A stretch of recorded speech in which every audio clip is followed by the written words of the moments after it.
Iran బేషరతుగా లొంగిపోవాలట. Iran లొంగిపోతే ఇరాన్లో ప్రభుత్వానికి నాయకత్వం వహించడానికి గొప్ప నాయకుణ్ణి అమెరికా ఎంపిక చేస్తుంది. ఈ మాట అమెరికా అధ్యక్షుడు ట్రంప్ బహిరంగంగా బరితెగించి చెబుతున్నారు. అంటే ఇరాన్లో ఏ ప్రభుత్వం ఉండాలి, ఎవరు ఇరాన్ అధినేతగా ఉండాలి, ఎవరు పరిపాలించాలి అనేది అమెరికా నిర్ణయిస్తుంది. అమెరికా ఎవరు నిర్ణయించడానికి? ఇరాన్ ఒక స్వతంత్ర దేశం, సార్వభౌమాధికారం కలిగిన దేశం. ఇరాన్ అంతర్గతంగా ప్రభుత్వాన్ని కూలదోసి మరో ప్రభుత్వాన్ని నియమించే అధికారం అమెరికా పాలకులకు ఎవరిచ్చారు? వెనుజులా అధ్యక్షుణ్ణి, ఆయన భార్యను కిడ్నాప్ చేసి వెనుజులాకి ఇక్కడి నుంచి నేనే అధ్యక్షుణ్ణి అని నిర్లజ్జగా ప్రకటించుకున్నారు ట్రంప్. వెనుజులా ప్రజలు దాన్ని ఖాతరు చేయలేదు, ట్రంప్ ప్రకటనను లెక్క చేయలేదు. చూసాం, ఉపాధ్యక్షురాలు తక్షణం అధ్యక్షురాలుగా ప్రమాణ స్వీకారం చేసింది. మొత్తం వెనుజులా ప్రజానీకం, సైన్యం అంతా కూడా వెనుజులా ప్రభుత్వం వెనక ఐక్యంగా నిలబడ్డారు. అయినా అమెరికా పాలకులకే మాత్రం సిగ్గనిపించలేదు. ఇప్పుడు ఇరాన్ మీద దౌర్జన్యపూరితంగా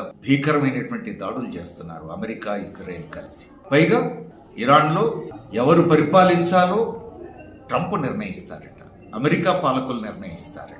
ఒకసారి ఈ పద్ధతిని అనుమతిస్తే ఇక ప్రపంచంలో ఏ దేశ స్వాతంత్ర్యం నిలబడుతుంది? కండబలం ఉన్నవాడిదే రాజ్యం, సైనిక బలం ఉన్నవాడిదే రాజ్యం. ఇప్పుడు ప్రపంచంలో అత్యధిక ఆయుధ బలం ఉన్నది అమెరికాకే. కాబట్టి అమెరికా చెప్పు చేతుల్లో ప్రపంచం ఉండాలా? ఎటుపోతున్నాం మనం. అంతేకాదు, ఇజ్రాయెల్ మంత్రి బహిరంగంగా ప్రకటించాడు, ఇరాన్ అత్యున్నత నేత ఖమైనీని హత్య చేయడానికి గత నవంబర్లోనే ప్లాన్ వేశామని చెప్పేసి బహిరంగంగానే చెప్పారు. అంటే ఒక దేశం అత్యున్నత నాయకత్వాన్ని హత్య చేయడం కోసం మరొక దేశంలో కుట్రలు పన్నుతారన్నమాట. ఇప్పుడు యుద్ధంలో చనిపోయాడని అనిపించడానికి వీలుగా ఒక యుద్ధం, దాడులు, అందులో దేశ అధినేతను టార్గెట్ చేసి లక్ష్యం చేసుకొని దాడి చేసి ఆయన్ను, ఆయన కుటుంబాన్ని నిర్మూలించడం.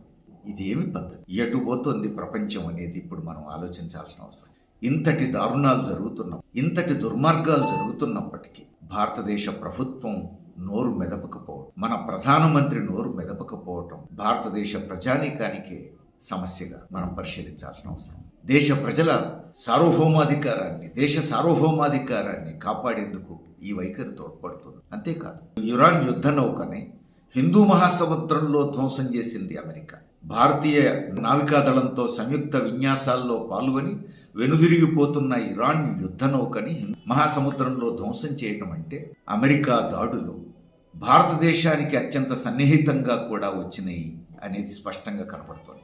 ఇంత జరుగుతున్నా మోడీ నోరు మీద పట్టి మన విదేశీ వ్యవహారాల చరిత్రను మంటగలుపుతున్నారు, స్వతంత్ర విదేశాంగ విధానాన్ని మంటగలుపుతున్నారు. ప్రపంచంలో ఒక దేశం అంతర్గత వ్యవహారాల్లో మరొక దేశం వేలు పెట్టకూడదు అన్నటువంటి కనీస సూత్రాన్ని పునరుద్ఘాటించాల్సినటువంటి సమయం మోడీ నోరు మెదపకుండా ఉండడం దేనికి సంకేతం? అంతేకాదు, ఈ యుద్ధం వల్ల భారతదేశానికి చమురు నిల్వలు తగ్గిపోతే భారతదేశానికి ఇబ్బందులు రాకుండా ఉండడం కోసం రష్యా నుంచి ఆయిల్ దిగుమతి చేసుకోవడానికి అమెరికా భారతదేశానికి ఒక నెల రోజుల పాటు అనుమతినిస్తుందని. ఎంతటి సిగ్గుమాలినటువంటి పరిస్థితి! భారతదేశం రష్యా నుంచి చమురు దిగుమతి చేసుకోవడానికి అమెరికా అనుమతినిస్తుంది. పైగా అమెరికా అధికారి ఒక ఆయన ప్రకటిస్తున్నాడు, ఇప్పుడు అనుమతినిస్తున్నామంటే అర్థం ఎప్పుడూ అనుమతినిస్తామని చెప్పి అనుకోవద్దు సుమా అంటున్నాడు. అంటే మనం ఎవరి దగ్గర ఆయిల్ కొనాలి, ఎవరి దగ్గర కొనకూడదు, ఎవరితో వాణిజ్యం చేయాలి, ఎవరితో చేయకూడదు, మన ప్రభుత్వం కాదు నిర్ణయించేది, అమెరికా పాలకులు నిర్ణయిస్తున్నారు. ఇంత దారుణం జరుగుతున్నప్పటికీ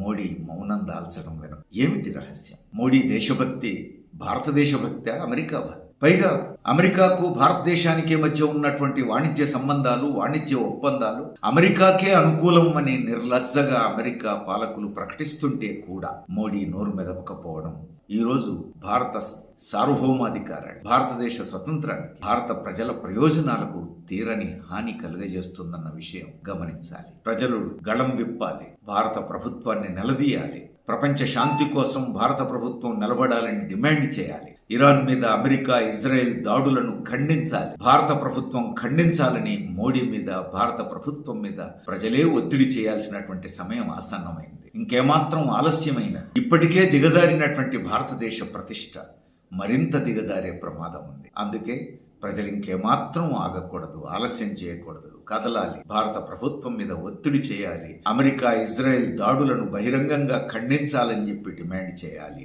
ఖచ్చితంగా ప్రపంచ శాంతి నెలకొనే విధంగా యుద్ధం ఆగిపోయే విధంగా తగు చర్యలు భారత ప్రభుత్వం తీసుకోవాలని కూడా మనం ప్రభుత్వాన్ని డిమాండ్ చేయాల్సినటువంటి అవసరం.